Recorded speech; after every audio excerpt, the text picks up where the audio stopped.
Isakle! Isakle! Isakle! Shut a boom! Boom! क्या हो अगर वो जगह जिसे आज पूरी दुनिया इस्लाम की सबसे पवित्र भूमि मानती है असल में भगवान शिव की तपोभूमि रही हो? क्या हो अगर मक्का का वो काला पत्थर जिसे हर साल लाखों लोग चूमते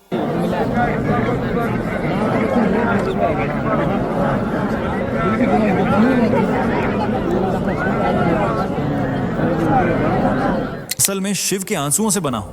अब सोचिए, अगर ये सच है तो इसे अब तक छिपाया क्यों गया, और सबसे जरूरी, क्यों आज ये रहस्य खुलने की कगार पर है? इस वीडियो में आपको सिर्फ एक कहानी नहीं मिलने वाली, आप वो सच जानने वाले हैं जिसे सुनकर आपकी रूह कांप जाएगी। हम आपको एक ऐसे रहस्य की परत दर परत यात्रा पर ले चलेंगे जो इतिहास से मिटा दिया गया, लेकिन वेदों और ऊर्जा के स्तर पर आज भी जीवित है। कल्पना कीजिए, रेगिस्तान नहीं, हरियाली से भरी अरब भूमि, मस्जिद नहीं, शिव का प्राचीन मंदिर, और वह मौन शिवलिंग जिसे पत्थरों में छिपा दिया गया, लेकिन जिसकी ऊर्जा आज भी लाखों लोगों को आकर्षित करती है बगैर उन्हें सच बताए।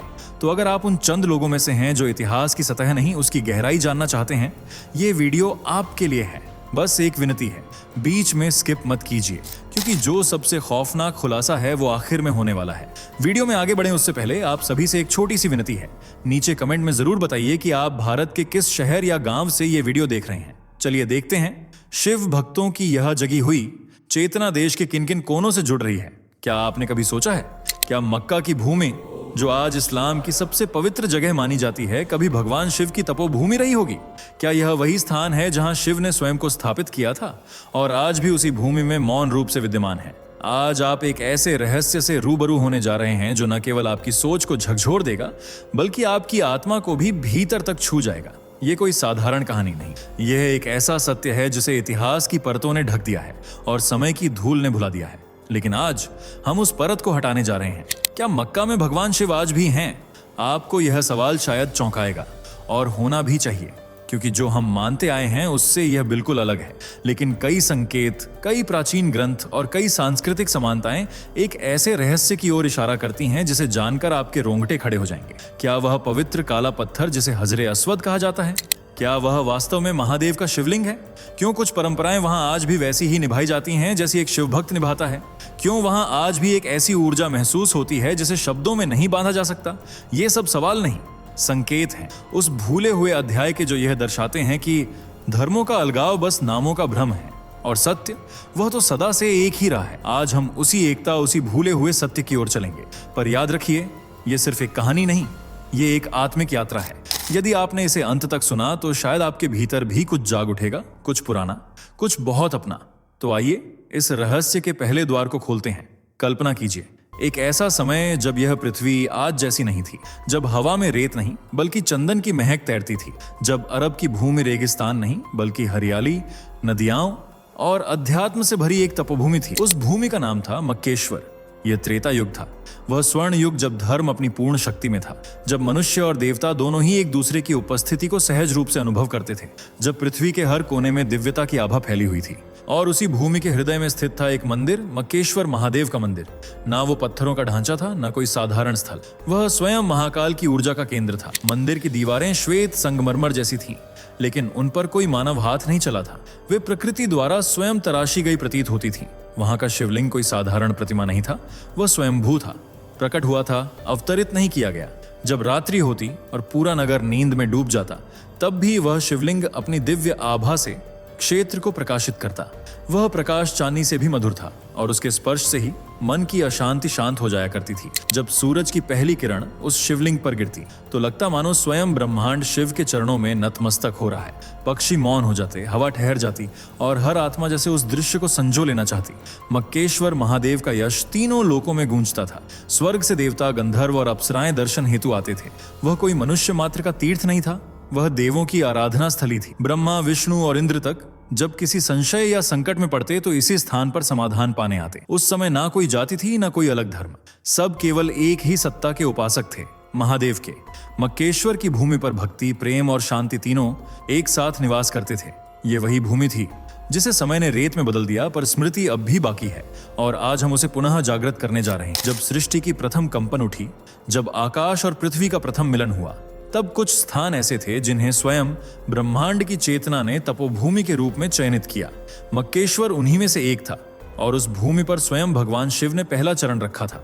महातपस्वी, योगीश्वर, त्रिनेत्रधारी शिव जब अपनी ध्यानावस्था से बाहर आए तो उन्होंने एक स्थान को चुना जहां समत्व, शांति और ऊर्जा का संतुलन पूर्ण था। वह स्थान था मक्केश्वर। वहां ना कोई भीड़ थी, ना कोई देवालय, बस थी एक मौन भूमि जो शिव की उपस्थिति के लिए प्रतीक्षारत थी। और वहीं शिव ने अपने ध्यान का केंद्र बनाया। उन्होंने वहां नृत्य नहीं किया, ना ही कोई तांडव। वहां वे बस मौन हुए, सृष्टि के हर कंपन को, हर ध्वनि को अपने भीतर समेटते हुए वे उस भूमि में रम गए। और तभी एक दिन उसी भूमि से एक प्रकाश फूटा। धरती का कलेजा जैसे स्वयं आलोकित हो उठा। वहां प्रकट हुआ स्वयंभू शिवलिंग। ना कोई रचना, ना कोई स्थापना। वह शिवलिंग धरती की कोख से ऐसे उभरा जैसे सूर्य अंधकार को चीरकर निकलता है।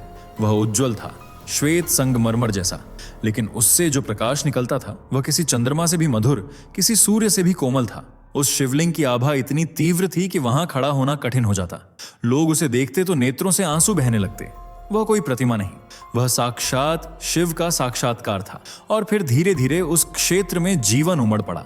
वनस्पति लहराने लगी, नदियां बहने लगीं, पक्षी मधुर स्वर में गाने लगे। यहां तक कि देवता भी उस शिवलिंग के दर्शन के लिए अपनी भूमियों को छोड़कर मक्केश्वर आने लगे। श्रद्धालु जन उस स्थल पर एक बार बैठ जाते तो उठने का मन नहीं करता। ऐसा लगता जैसे वहां बैठते ही आत्मा को कुछ ऐसा मिल गया है जिसकी उसे जन्मों से तलाश थी। उस शिवलिंग के समक्ष खड़े होकर लोग अपने जीवन की पीड़ा भूल जाते थे। और इस प्रकार मक्केश्वर बना न केवल एक तपस्थली बल्कि दिव्यता का जीवंत स्रोत। शिव का वहां होना मात्र उपस्थिति नहीं था, वह संसार को ऊर्जा देने वाला केंद्र बन गया था। जो भी वहां आता केवल एक नहीं, कई जन्मों का पुण्य लेकर लौटता। शिव वहां केवल पूजे नहीं जाते थे, वहां वे अनुभव किए जाते थे। शांति वहां शब्द नहीं थी, वह स्पंदन था। ये वही शिवलिंग है जिसे कालांतर में कुछ ने छिपाने की मूर्खता की, परंतु शिव को कौन छिपा सकता है। मक्केश्वर की भूमि केवल देवों की आराधना स्थली नहीं थी, वह मनुष्यों के लिए भी एक जीवंत तीर्थ बन चुकी थी। जब त्रेता युग की स्वर्णिम रश्मियां पृथ्वी को आलोकित कर रही थीं, तब अरब की भूमि शिव भक्ति की ध्वनि से गूंज रही थी। हाँ, वही अरब जो आज रेगिस्तान कहलाता है, उस समय तप और भक्ति की हरियाली से आच्छादित था। उस भूमि के निवासी शिव को अपना आराध्य मानते थे। वे उन्हें अलख कहते थे, जिसका अर्थ है निर्गुण, अव्यक्त, लेकिन सर्वत्र विद्यमान। यही शब्द कालांतर में बन गया अल्लाह। ये कोई भाषाई संयोग नहीं बल्कि संस्कृति का गहरा संबंध था। संस्कृत के अलख निरंजन अर्थात जो दिखाई न दे पर हर जगह हो ने जब अरबी ध्वनियों से जुड़ाव पाया तो अल्लाह शब्द बना। सत्य बदलता नहीं, बस भाषा बदलती है। उन दिनों वहां के पुरुष जटाधारी होते, भस्म लगाते और रुद्राक्ष की माला धारण करते। महिलाएं अपने मस्तक पर तिलक लगाती और चांदी जैसी वस्त्रों में शिव के मंदिरों में आरती करती। पूजा दिन में 5 बार होती थी, सूर्योदय, दोपहर, सूर्यास्त, रात्रि और अर्धरात्रि। क्या यह परंपरा कहीं सुनी हुई नहीं लगती? हाँ, यह वही 5 समय की आराधना है जो आज भी किसी अन्य रूप में इस भूमि पर प्रचलित है। मक्केश्वर में परिक्रमा करने की परंपरा थी, 7 बार शिवलिंग के चारों ओर। आज भी जब आप किसी स्थान विशेष पर जाकर लोगों को 7 बार परिक्रमा करते देखते हैं तो क्या वह केवल परंपरा है या फिर किसी भूले हुए सत्य की स्मृति? वे लोग शिव को किसी एक मूर्ति तक सीमित नहीं मानते थे। वे मानते थे शिव हर दिशा में है, हर भाव में है। भाषा भले अलग थी पर आस्था एक जैसी थी। ये जानना और भी विस्मयकारी है कि उस समय की भाषा में संस्कृत की मिठास थी, शब्दों में वैसी ही लय, वैसी ही शक्ति जैसे ऋग्वेद की अर्चाओं में मिलती है। इस युग में धर्म एक दीवार नहीं, एक पुल था। लोग एक दूसरे को अपने आराध्य का प्रतिबिंब समझते थे और प्रेम ही सर्वोच्च साधना थी। ये था वह स्वर्ण युग जब अरब शिवमय था और मक्केश्वर हर प्राणी के हृदय का केंद्र। परंतु जैसे हर युग की एक परीक्षा होती है, मक्केश्वर की भूमि को भी सहना पड़ा वह अंधकार जो धीरे धीरे आने वाला था। लेकिन समय की गति अचल नहीं होती।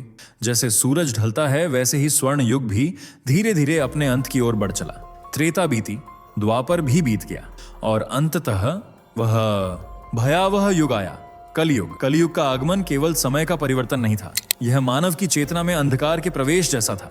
जहां पहले भक्ति थी वहां परंपरा रह गई, जहां प्रेम था वहां प्रदर्शन था और जहां शिव को हृदय से पूजा जाता था वहां अब बाहरी रीति रिवाजों ने स्थान ले लिया। मक्केश्वर की भूमि भी इस बदलाव से अछूती नहीं रही। एक दिन कुछ स्वार्थी, अज्ञानी और लोभी जनों के मन में एक विचार ने जन्म लिया। उन्होंने सोचा, यदि हम इस शिवलिंग को छिपा दें, इसे आम जन की पहुंच से बाहर कर दें तो इसकी दिव्यता केवल हमारे लिए रह जाएगी, हम इसका स्वामी बन जाएंगे। ओ मूर्ख मानव, क्या तुम नहीं जानते कि शिव को बांधना संभव नहीं? पर अज्ञान में डूबा हुआ मन सुनता नहीं, समझता नहीं। और फिर आई वह रात, कलयुग की सबसे अंधेरी अमावस्या। उस रात आकाश में तारे मानो डर से छुप गए थे, हवाएं थम चुकी थीं, पूरा नगर एक अजीब सी नीरवता में डूबा था, जैसे प्रकृति स्वयं जानती थी कि कुछ भयानक घटने वाला है। रात्रि के गहन अंधकार में वे लोग मक्केश्वर मंदिर में चुपचाप घुसे। उनके हाथों में भारी पत्थर थे। उनका इरादा था शिवलिंग को कैद करना। जैसे ही पहला पत्थर शिवलिंग के सामने रखा गया, धरती कांप उठी। दूसरा पत्थर रखा, आकाश गरजा। तीसरा पत्थर गिरा, तेज वर्षा होने लगी, जैसे देवता स्वयं रो रहे हों। किंतु वे अज्ञानी लोग इसे संयोग समझते रहे। उन्होंने समझा कि यह कोई प्राकृतिक घटना है और अपने पापमय कार्य में लगे रहे। आखिरकार जब उन्होंने शिवलिंग को चारों ओर से बंद कर दिया, तब एक दिव्य गर्जना हुई। यह कोई साधारण आवाज नहीं थी, वह कोई मानव भाषा नहीं थी, वह आत्मा को भेदने वाली, चेतना को झकझोरने वाली आवाज थी। स्वर आया, हे मूर्खों, जो पाप तुमने किया है उसका फल तुम्हें और तुम्हारी संतानों को भोगना पड़ेगा। मैं कहीं गया नहीं, बल्कि तुम ही मुझसे दूर हो गए हो। पूरा मक्केश्वर कांप उठा, पर्वत झुक गए, पशु पक्षी स्तब्ध हो गए, परंतु उन लोगों के कानों पर मोह और अहंकार का पर्दा पड़ा था। वे अनसुना कर गए उस चेतावनी को, उस करुण पुकार को। और शिव, वह साक्षात महाकाल, उन्होंने न क्रोध किया न श्राप दिया। उन्होंने मौन को चुना, मौन जिसमें क्षमा थी, मौन जिसमें प्रतीक्षा थी। जब उनकी आंखों से पहला आंसू गिरा, वह सीधे पत्थर पर गिरा और कहते हैं वह पत्थर काला पड़ गया। आज भी वह पत्थर वही है जिसे हजरे अस्वद कहा जाता है। ये कोई साधारण पत्थर नहीं, ये महाकाल के मौन दर्द की जीवित निशानी है। शिव जानते थे कि यह कलयुग का प्रभाव है। उन्होंने अपने भक्तों को दोष नहीं दिया। उन्होंने केवल इतना कहा, मैं नहीं जाऊंगा, मैं यहीं रहूंगा, छिपा रहूंगा, पर तुम्हारे साथ रहूंगा। जब समय आएगा तो मुझे फिर पहचान लोगे। ऐसा है शिव का प्रेम, क्रोध नहीं, केवल करुणा, दंड नहीं, केवल प्रतीक्षा। हजरे अस्वद एक काला पत्थर जो आज मक्का के सबसे पवित्र केंद्र में स्थापित है। लाखों श्रद्धालु उसे चूमते हैं, छूते हैं और उसकी ओर मुंह करके प्रार्थना करते हैं। लेकिन क्या कोई जानता है कि यह पत्थर काला क्यों है? क्या यह केवल परंपरा है या फिर किसी भूले हुए सत्य का जीता जागता प्रमाण? कहते हैं जब उस अमावस्या की रात शिवलिंग को पत्थरों से ढंका गया, तब भगवान शिव मौन हो गए। ना कोई शाप, ना कोई तांडव, बस एक मौन आंसू। वह आंसू जब शिव की आंखों से गिरा, वह सीधे उसी पत्थर पर गिरा जिसे उन्होंने सदियों से अपनी उपस्थिति के प्रतीक रूप में रखा था। और उसी क्षण वह पत्थर काला पड़ गया। वह काला नहीं था, वह दर्द था। शिव की करुणा, उनकी सहनशीलता और उनकी मौन प्रतीक्षा सब उस रंग में घुल गए। आज उस पत्थर को दुनिया हजरे अस्वद के नाम से जानती है। वह कोई साधारण शिलाखंड नहीं है, वह उस दिव्यता की अंतिम निशानी है जिसे समय ने छिपा दिया लेकिन मिटा नहीं पाया। विज्ञान भी इस रहस्य के सामने मौन है। जब वैज्ञानिकों ने इस पत्थर की संरचना जांची तो उन्हें यह झात हुआ कि इसमें ऐसे तत्व हैं जो पृथ्वी पर सामान्य रूप से नहीं मिलते। यह ना कोई सामान्य चट्टान है, ना कोई उल्कापिंड। यह दिव्यता का एक जीवित प्रतीक है। आज भी जब कोई सच्चे भाव से उस पत्थर को छूता है तो उसके भीतर एक अजीब सी शांति, एक कंपन, एक मौन संवाद अनुभव होता है, जैसे कोई कह रहा हो, मैं यहीं हूं। उस पत्थर की परिक्रमा आज भी 7 बार की जाती है, उसी दिशा में, उसी क्रम में जैसे प्राचीन काल में मक्केश्वर शिवलिंग की होती थी। क्या यह केवल परंपरा है या फिर किसी भूले हुए सत्य की अनजानी स्मृति? जब लाखों लोग सफेद वस्त्रों में एक रूप होकर मौन भाव से उस पत्थर के सामने सिर झुकाते हैं तो वातावरण में जो कंपन उत्पन्न होता है वह किसी मंत्र की तरह लगता है, एक अज्ञात परंतु अत्यंत परिचित ऊर्जा। क्या यह वही ऊर्जा नहीं जो शिवलिंग से प्रस्फुटित होती थी? हजरे अस्वद केवल एक पत्थर नहीं, वह शिव का मौन उत्तर है। मैं कैद नहीं हूं, मैं प्रतीक्षा में हूं। सदियां बीती, भाषाएं बदली, संस्कृत विलुप्त हो गई, परंपराएं बदल गईं, नाम बदल गया, मक्केश्वर अब मक्का कहलाने लगा। पर कुछ संकेत ऐसे थे जिन्हें ना कोई मिटा सका ना छिपा सका। जब गुरु नानक देव जी मक्का पहुंचे तो वहां के मौलवियों ने उनसे पूछा, आप किस दिशा में पैर करके सो रहे हैं? गुरु नानक जी मुस्कुराए और उत्तर दिया, मुझे बताओ किस दिशा में भगवान नहीं है? जहां भी मैं पैर करूंगा वही तो उसकी दिशा होगी। ये कोई साधारण उत्तर नहीं था, ये एक मौन संकेत था कि वह परम सत्ता हर दिशा में है और वह इस भूमि पर भी है। गुरु नानक जी ने शब्दों से नहीं, दृष्टि से सत्य को पहचाना था। आज जब विज्ञान ने भी अपनी सीमाओं को आगे बढ़ाया है तो वह भी इस रहस्य के सामने मौन हो गया है। जब हजरे अस्वद की वैज्ञानिक जांच की गई तो उसमें पाए गए तत्व पृथ्वी पर सामान्य रूप से नहीं मिलते। इसका स्वरूप न उल्कापिंड जैसा है, न साधारण पत्थर जैसा। तो यह है क्या? कई वैज्ञानिकों का मानना है कि इसमें उच्च ऊर्जा कंपन है और इसके संपर्क से मन की तरंगें बदलती हैं। यही वह अनुभव है जो श्रद्धालु वर्षों से महसूस करते आए हैं, एक अलौकिक शांति। इतिहासकारों ने भी देखा है कि वहां की कुछ परंपराएं वैसी ही हैं जैसी प्राचीन भारत में शिव पूजन की थी। 7 परिक्रमा, ध्यान की दिशा, 5 बार प्रार्थना, सफेद वस्त्र, मौन भक्ति। ये केवल समानता नहीं, ये स्मृति है। ये वे छिपे संकेत हैं जो हमें उस दिव्य सत्य के और करीब ले जाते हैं कि मक्केश्वर महादेव आज भी वहां हैं। देखने की दृष्टि चाहिए, पहचानने का भाव चाहिए। शिव मौन है, लेकिन उनका मौन भी बोलता है। वो कहता है, मैं यही हूं, मुझसे कोई दूर नहीं गया, बल्कि लोग स्वयं मुझसे दूर हो गए हैं। मैंने कभी भेद नहीं किया, ना नाम से, ना वेश से, ना धर्म से। तुमने मुझे अलग अलग नामों से पुकारा, मैं हर बार मुस्कुराकर तुम्हारी पुकार सुनता रहा। मैं काशी में था, मैं कैलाश में हूं, और हाँ, मैं मक्का में भी हूं। शिव का यह संदेश केवल धर्म से जुड़ा नहीं, यह जीवन से जुड़ा है। उन्होंने कभी किसी को त्यागा नहीं। जब उनके ही भक्तों ने उन्हें पत्थरों में कैद कर दिया, तब भी उन्होंने करुणा दिखाई। जब वे चाहते तो आकाश फाड़ देते, प्रलय ला देते, पर उन्होंने मौन को चुना, प्रेम को चुना।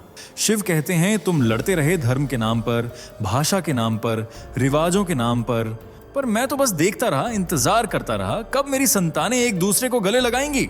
आज जब आप इस कथा को सुन रहे हैं, क्या आपके भीतर कुछ नहीं हिला? क्या आपको महसूस नहीं हुआ कि जो हम भूल गए थे वह कितना अपना था? वह पत्थर जिसे हम हजरे अस्वद कहते हैं, वह केवल एक प्रतीक नहीं, वह प्रतीक्षा है, शिव की प्रतीक्षा कि कब उनका बच्चा लौटेगा, कब वह उसे पहचान लेगा। शिव किसी धर्म विशेष के नहीं हैं, वह पूरे ब्रह्मांड के हैं। वे सीमाओं में नहीं बंधते, ना जुबान में, ना जाति में, ना देश में। वे वहीं प्रकट होते हैं जहां प्रेम हो, जहां करुणा हो, जहां सच्ची भक्ति हो।